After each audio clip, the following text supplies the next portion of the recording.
D.P. Khetan, who is not only the MD Medicine, FCGP India, FIMS, Indian College of Physicians, and whatnot, but his interest in ECG is marvelous. And let us learn from Dr. D.P. Khetan what is in store today, challenging ECG. Over to Dr. D.P. Khetan, sir. Thank you, sir. Shraddhev, my Gurujan, Dr. Professor B.B. Thakur, sir, and Dr. A. Rai, sir, from whom I have learned the art and science of ECG, Chairman Person, sir, and dear colleagues. My topic is of challenging ECG, how to interpret. I am not putting the ECG directly, but I am giving the clues how to interpret the challenging ECG. Challenging ECGs to me are those which challenge the brain to be interpreted. By entering into the nuclear core concept of ECG, one may catch the voice of its meaning. I would extend my talk to the following levels: ECG language in its alphabets, first impressions with mathematical calculation, concentration over at the tail of the ECG QTC interval first, a key to open the door of cardiac arrhythmias, SVT, VT, coronary circulation in myocardial infarction, but details have been already dealt by Professor Dr. A. N. Rai, so I shall be keeping the minimum time of this part. Suspicion of congenital heart disease, how to suspect the congenital disease on the ECG.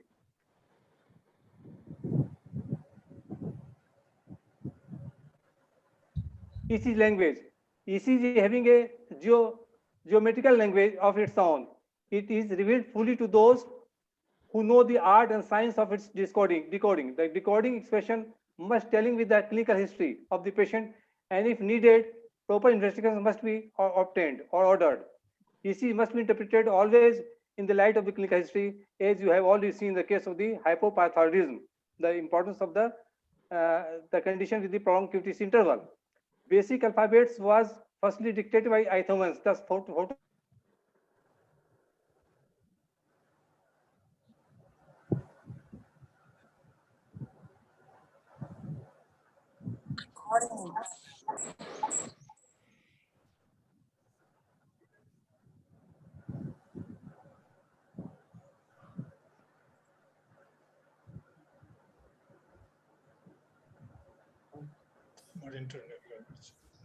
Dr. Khetan, your voice is not coming.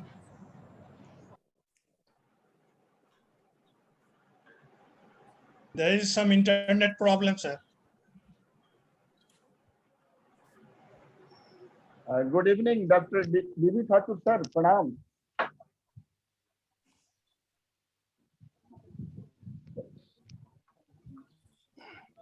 Please speed. Just something is being obstructed me. क्या कर रहे हैं आप आवाज भाग रहे हैं वो मोबाइल में क्या हमारा हो गया हम जा रहे हैं yes sir then the QR interval sorting or the long lengthening QR is complex myocardial infarction pattern fully evolved having the Q wave peculiar it is ST segment elevation curved and the T wave inversion bundle branch blockade different types of course one thing masculating bundle branch must be looked here as well ventricular hypertrophy ST segment elevation in the case of the subendocardial injury, say example of the myocardial infarction and subendocardial injury, downward ST in the case of the subendocardial injury, and the T wave, low or inverted T waves, tall or tweaked T waves, U wave inversion, inverted T wave, and P wave prominency. All just I am putting the slides are not changing. क्या बात कर रही है? My slides are not changing.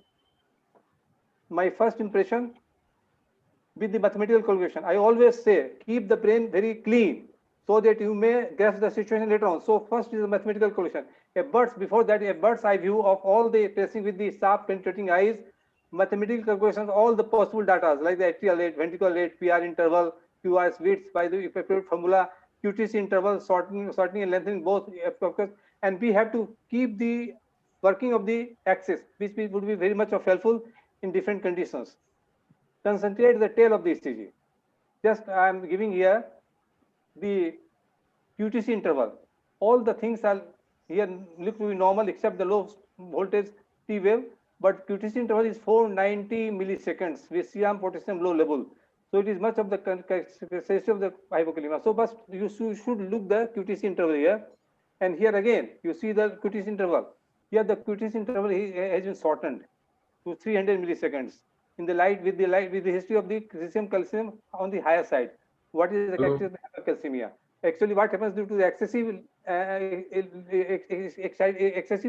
outgoing of the potassium currents during the repositioning process, the ST segment or T wave comes in proximity to the QRS, causing the shortening of the QTC interval with somewhat widening of the T wave. Here again, a young patient, very interesting case. This is a case of congenital short QTC interval 310. Here the difference with the previous one is that here the tall T is seen over the precordial leads as marked by the red arrows, apart from the shortening of the QT interval. And the explain is there that it is my own make diagrams there.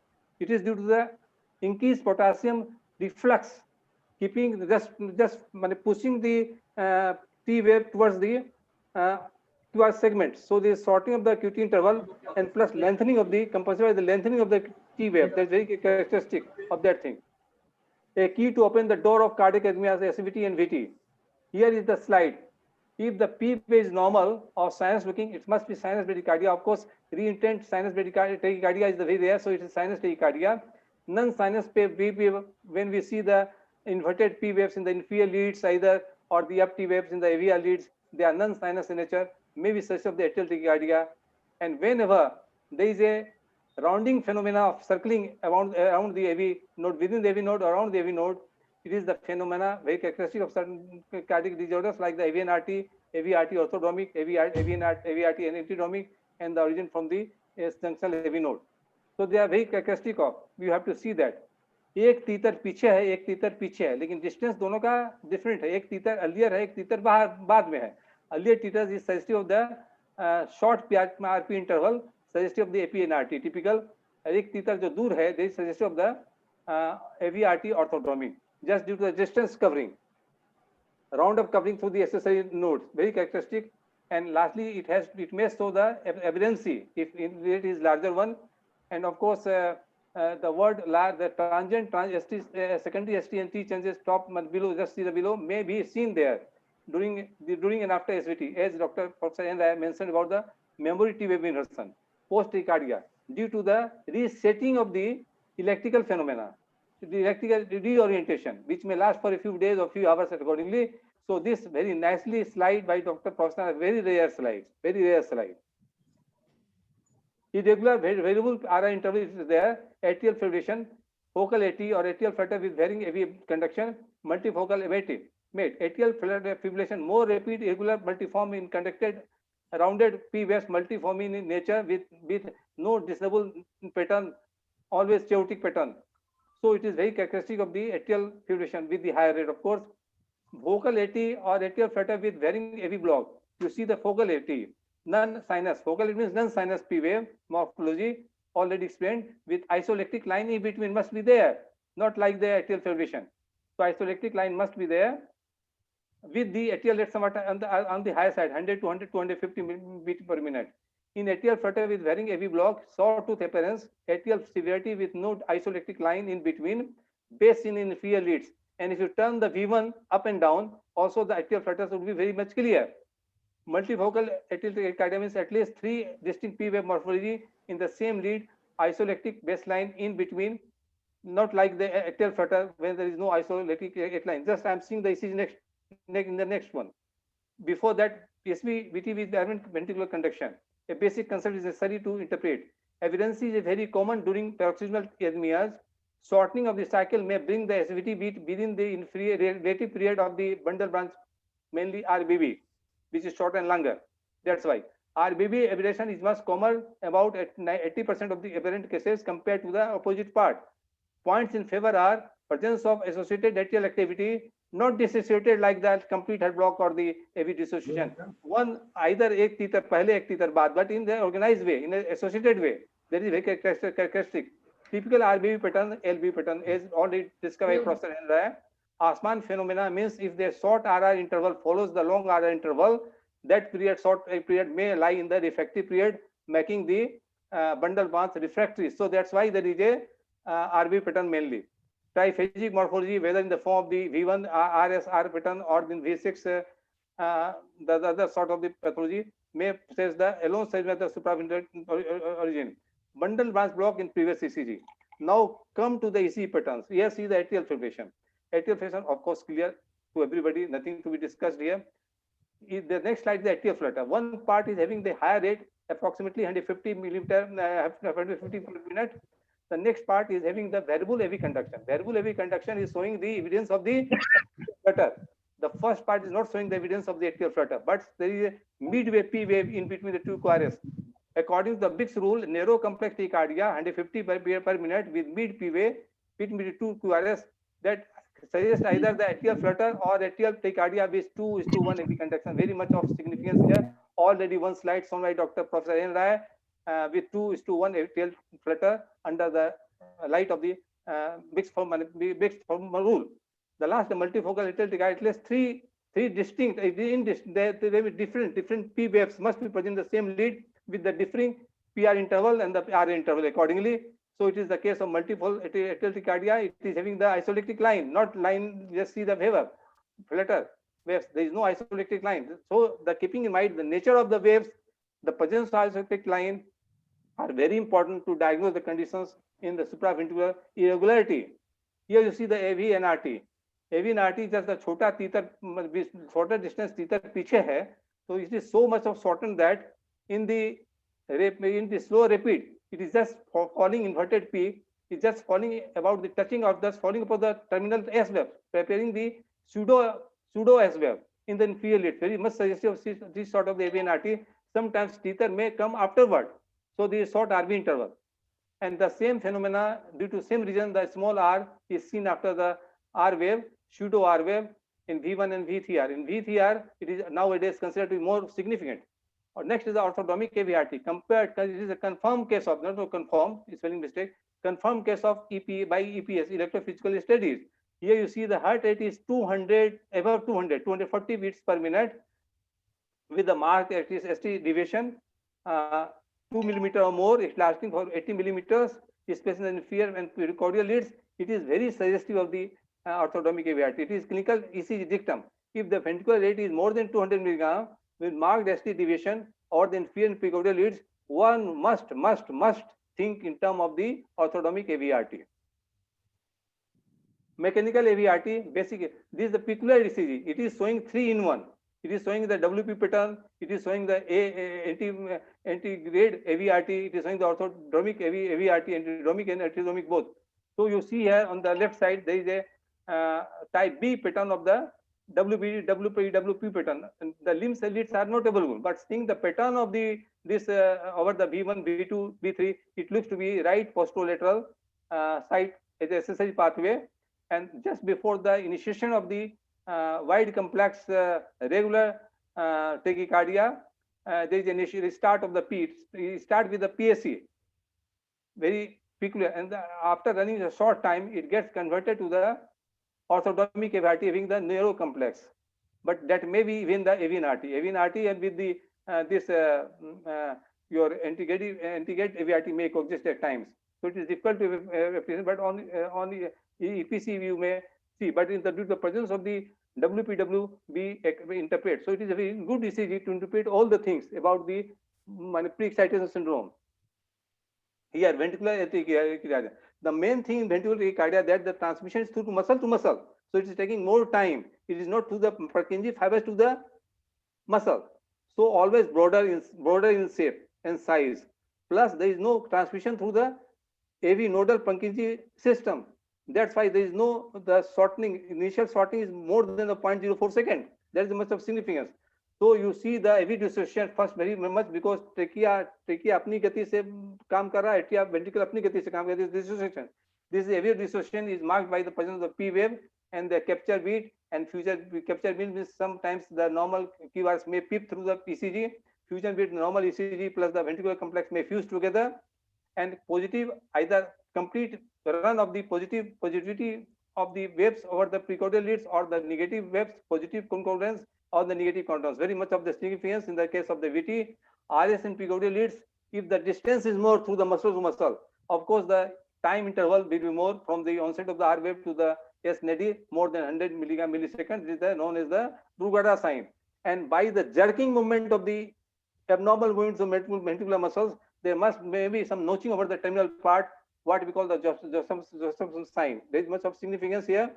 And look at the AVR, very important. Look at all R wave in the AVR, northwest axis. Actually, sometimes the people may mistake here.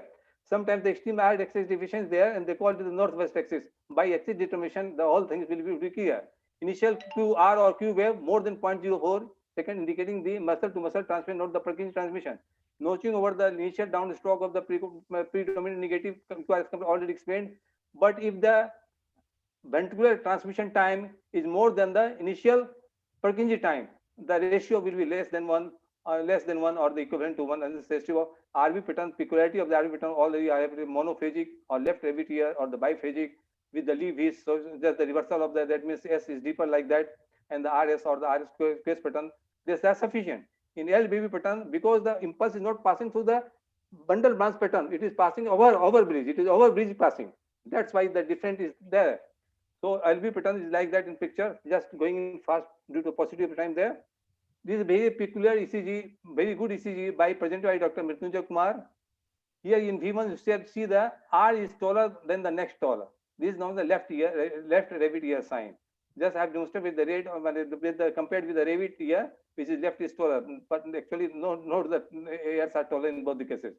So it's a broad complex tachycardia beyond 4.20 seconds. Left rabbit ear presents northwest axis. See the R wave and calculate the axis. Brugada sign is being positive. That's why the case of the VT. Of course, it was associated with the hyperkalemia, very rare occurrence with hyperkalemia. Of course, I am omitting that part. Here is the interesting part, actually. This is the bidirectional VT. You see the inferior leads. There are two opposite directions looking QRS complex. One is up, one is down. Down is indicating the involvement of the left anterior fascicle. Up is indicating the involvement of left posterior fascicle. So there is alternation in between the two. This alternation indicates a dancing pattern, pendulum sort of pattern from one part to the other part, giving rise to the bidirectional PT. It is a very peculiarity here that the rate is somewhat 140. When the rate exceeds 130, up to 120, 130, the threshold is not reached. But when it is gone above 130, this pattern of things is seen. I put the pendulum pattern here first time over the globe, rather replacing this order pattern of the ping pong theory. Again, the normal is there. The rate is just 125, just mildly decreased, brings the ECG completely into normal range. That's the peculiarity of that. Here, the rest is normal. Recovery ECG is normal at the end, but in between there is different display of the ventricular systoles in dancing pattern, monotype, bifascial type, multifocal type, even short runs of the BT, VCT like that. Coronary circulation brief just. Details have been covered by Dr. Professor N. no doubt. But I want to emphasize only on this diagram. Remember this diagram, if possible, keep in plastic coated leave over your table of diagnosis. Is very important one. You see the LCX there, very important branch. You see the LCA there is having diagonal branch, the septal branches, of course. You see the RCA, how it is going through the marginal branch, posterior intervertebral artery, posterior descending artery through the RVA like that, going to the novel. This is very illustrative. If you keep this diagram in mind, you can easily locate the ECG infarction site. Only 3 clues I am seeing. You must look at the V1. You must look at the inferior leads. If the V1 is showing the RBB pattern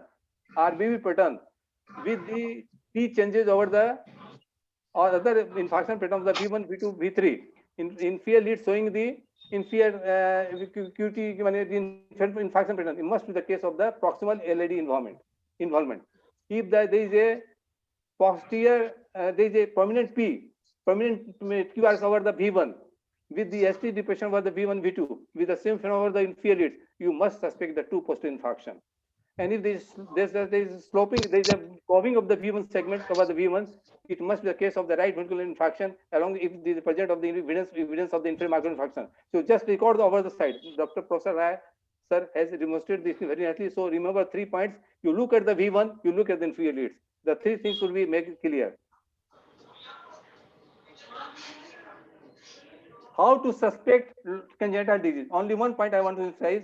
If on ECG the patient is somewhat earlier, maybe older as well, times, if there is evidence of right ventricular hypertrophy with systolic overload plus right atrial enlargement. How to diagnose? All of us, you know, nothing to worry. You must suspect the case to be congenital heart disease. If right-sided enlargement there in the form of the right ventricular hypertrophy or the right atrial enlargement. How to, sir, you can ask that we see this condition in so many cases of congenital heart disease. How to differentiate? For example, isolated pulmonary stenosis, no septic valve outlet for the release of the pressure inside to increase pressure to the ventricular outside. That's why the ventricular systolic load is very high. The wave changes may be extended from the V1 to the V6, even V5 and V6. So the severity of the ventricular systolic load over the right side would give the clue. If there is a Fellow's tetralogy with release of the pressure through VSD, overriding of the aorta, the stain pattern will be limited either to V1 or V2, very rarely up to V3. So these are the clues, just clues in favor I am showing here. This is the first ECG, very interesting ECG. You are seeing that the evidence of the right ventricular hypertrophy, but the right atrial enlargement, but T is but T was extending from the V1 to V6. Just see that. And again, you tetraplegic fellows giving the way through the VSD, fellows outer riding of the aorta. That's why the T is restricted to the V1, partially in V2. So there is a very much of significance. You see here, that recently we have discussed this. So whenever you see the negative, all the negative waves in the lead one, think in terms of the dystocardia, true means dystocardia, and it will be supported by the positive R wave in AVR. In here, there is a P enlargement, there is P pulmonal suggestion of the right atrial enlargement. But due to the disto position, the downward S wave is very much suggestive of the right ventricular hypertrophy. So then the condition is the dystocardia with Fellow's tetralogy, confirmed by the X-ray and the cardiac echo as well, as informed by Dr. Mrityunjay Kumar ji. This is the CCG. Again, there is a right ventricular hypertrophy, but the evidence of the bilateral atrial enlargement and plus left ventricular overload enlargement, loading sort of overloading. It is very clear cut by the R wave patterns in V1 with the mean frontal axis beyond plus 113 degree indicate right ventricular systolic overload. Counterclockwise rotation points towards the left ventricular enlargements. Left ventricular counterclockwise rotation is the only positive finding indicating of the left ventricular overload. Left ventricular overload is clinically or ECGically demonstrated by the permanent Q wave, absence of the T wave, and signs in favor of the ventricular enlargement, left ventricular hypertrophy. But here counterclockwise rotation is the only pointer towards the left ventricular enlargement of very much significance. So thinkers, the illuminated seers us by the thoughts, the far of knowledge to dwell in their house.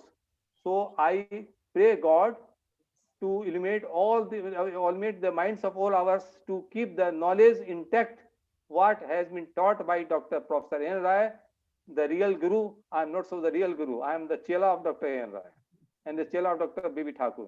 So I am not real guru. I am just trying to cover the subject in a friendly way. Sir, if there is time, I can discuss a few things more. What's the time, sir? Dr. Ketan, you have completed your talk. You have only 1 minute. Okay, sir. Thanks a lot. Thanks a lot, sir. With regards to audibility. Thank you, Dr. Ketan, for your brilliant talk, and hope we'll be getting your information about ECG every Sunday at 5 a.m. when I rose. And I would like to request you, please put this sessions on write up on the record on Sunday. And now I request Dr. D.P. Singh to make his comment. As usual, this very interesting session. First, this Dr. A.N. Rai sir, ECG interpretation, and now this theory and mechanism behind the ECG interpretation. How he has narrated us the mathematics, how to utilize the brain, that this different atrial rates and acute interval prolongation. You have to know the mathematics if you want to learn ECG and you want to interpret ECG. And he going to tell the acute interval prolongation And not only that, it's a very basic that we must know about this coronary circulation and the left main diagnosis that is very critical, and so other things are very useful tips and very useful. And I hope that he will go on giving us the Sunday academics every day. And this recording or this whatever he can put it in the record.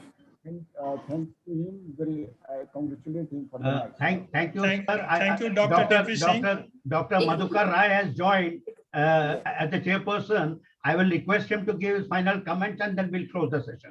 Dr. Madhukar Rai, please. Dr. Thank you, Madhukar, sir.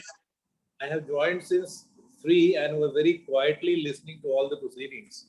And I really enjoyed Dr. Ian Rai's lecture as well as Dr. Khetan's lecture. And I'm really surprised that ECG, which continues to be an excitement in the undergraduate days, then postgraduate days, and then it is exciting to all the senior faculties as well at this particular age also. And they are trying to look into minor nuances. And, while you're reading, you go through all these things, but the moment you start seeing cases like this, it really sits in your mind. And whenever you get a case like this, you immediately, like De Winter syndrome and Valence syndrome, you see, but repeatedly if you practice it, so more of a practice, and probably in that way, Dr. Ian Rai put forward so many cases which could be a learner for all of us. And I really enjoyed, sir. I was present all throughout the session. Thank you. Thank you, sir. Thank you, chairperson. 10 seconds. Professor. Nirmani, 10 seconds. Yes, sir. Yes, sir. I would like to welcome Dr. B.B. Thakur, sir, patron of Bihar and Jharkhand. Please welcome, sir. Over to you, sir. Welcome, sir. Welcome, Dr. Thakur, sir. Pranam, sir. Hi, dear friends. Pranam, sir. I bless you all because everybody is junior to me, incidentally. I'm really delighted to be taught by my student. And I can only tell you that I have learned a lot, the tricks of reading the ECG. We taught them the very fundamental basic PQ, RST, and this and that. Intricacies, we are being taught by Dr. Khetan, and I congratulate him, I bless him, and he will go a long way, and he has already become a global teacher. I wish him to be a universe teacher. God bless everybody. Thank you, sir. I would like to thank Professor R.S. Singh, R.R.